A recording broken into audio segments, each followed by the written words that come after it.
روايتي أقصها على من يمسه نزيف هواي، وعن طائر الذي أشعلني صداحه، عن حبيبي ظننت يوما أنني أحببت، ولكن ما كان لم يكن سوى تهويمات في أحلام يقظة عابرة، وما كان يوما من الوجد ما تخيلت.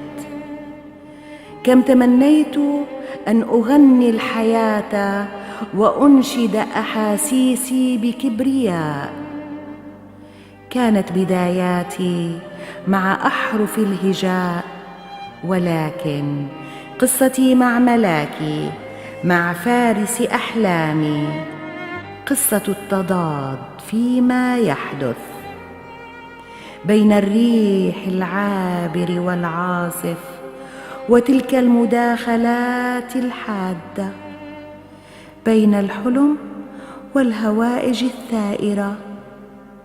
من كنت أبحث عنه في أساطير الزمان، في قصص الهوى، من اعتبرته تعويذتي الخالدة، ضوئي وحلم حياتي، من أصبحت أستاذة على يديه، فمن عينيه تعلمت عشق الوطن، عشق الحياة، عشق الصور، ومن دفء صوته ترجمت أحاسيسي كلها ولونتها على الجدران بلون أحلامي.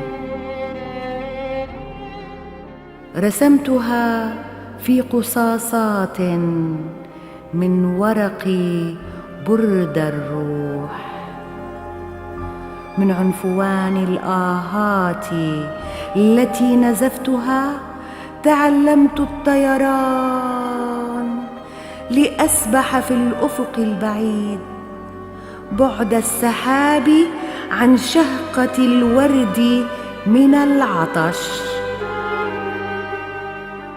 ومن نظراته القاتلة حلقت أكثر فأكثر لأراقص النجمات في سمواتها الشاسعة.